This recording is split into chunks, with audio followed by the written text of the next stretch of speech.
اچھا دوسری طرف یہ بھی ایک حقیقت ہے کہ یعنی اس وقت نہیں، یہ 20-25 سالوں میں یہ ایک بہت منظم مہم چلا کر یہ ثابت کرنے کی کوشش کی گئی ہے، یا یہ غلط فہمی پیدا کرنے کی کوشش کی گئی ہے کہ یہ والا جو تصور ہے جو مولانا مودودی نے قرآن مجید کی 4 بنیادی اصطلاحیں واضح کر کے یا اس کو ایلوبریٹ کر کے جو ایک اپنا موقف بنایا ہے، اس کے نتیجے میں دہشت گردی جنم لیتی ہے، اور یہ اس کے لیے امریکہ فنڈ دے رہا ہے، ٹھیک ہے نا،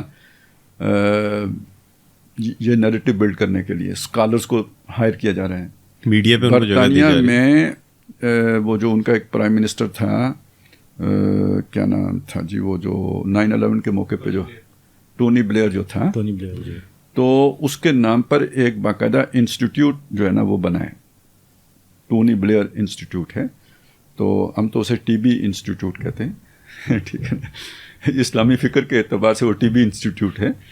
تو وہ جو بنایا گیا ہے وہ بنایا اس کام کے لیے گیا ہے کہ یہ جو اس کا کاؤنٹر پیش کرنا ہے. کس کا کاؤنٹر پیش کرنا ہے؟ یہ جو قرآن مجید کی 4 بنیادی اصطلاحیں والا مضمون ہے. پھر آپ کو معلوم ہونا چاہیے کہ بہت شروع میں اس کے خلاف جو ہے نا ایک یعنی یہ 9/11 سے بہت پہلے کی بات ہے، یعنی یہ تو آج سے 60-70 سال پرانے بات سمجھ لیں. جب وہ 50s میں وہ والی جھگڑا ہوا تھا تو ساتھ ہی یہ بات بھی کھڑی ہو گئی تھی کہ مودودی صاحب نے یہ جو تعبیر کی ہے تو یہ غلط تعبیر کی ہے. تو ایک کتاب آئی تھی کہ تعبیر کی غلطی، مولانا وحید الدین خان صاحب کی. پھر جو بھی جماعت اسلامی سے ناراض ہوتا گیا یا تنظیم اسلامی سے ناراض ہوتا گیا، تو اب ظاہر ہے ناراض ہوا کہ اگر کسی فرد سے ناراض ہوا یا اپنی کم کوشی کی وجہ سے وہ کام کرنے سے وہ قاصر ہوا، تو اس کو وہ کتاب جو ہے نا اس کے ایک گلٹی کانشیس کے لیے ایک اکسیر کا درجہ ہمیشہ رکھتی رہی، اسے وہ بہت پسند آتی تھی.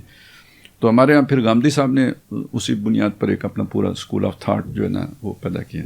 9/11 کے بعد ان کی چاندنی ہو گئی، ان کی تو باغوں چھینکا ٹوٹا.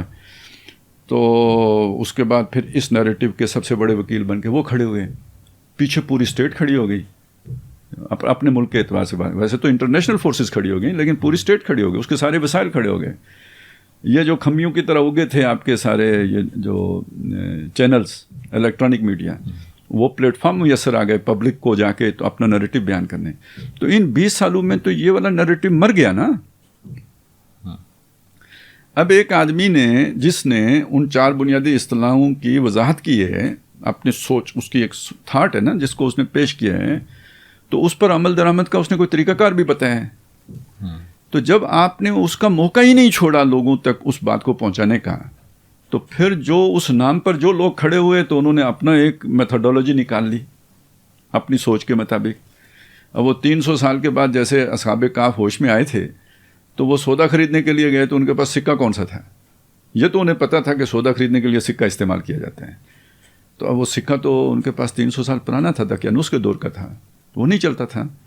تو جن لوگوں نے اصطلاحیں وہ لیں لیکن ان کے پاس آج ماڈرن ایرا کے لیے کوئی لائے عمل نہیں تھا، تو وہ پھر اپنے پرانے لائے عمل پہ چلے گئے، وہی ان کی سمجھ میں آیا پرانا سکہ.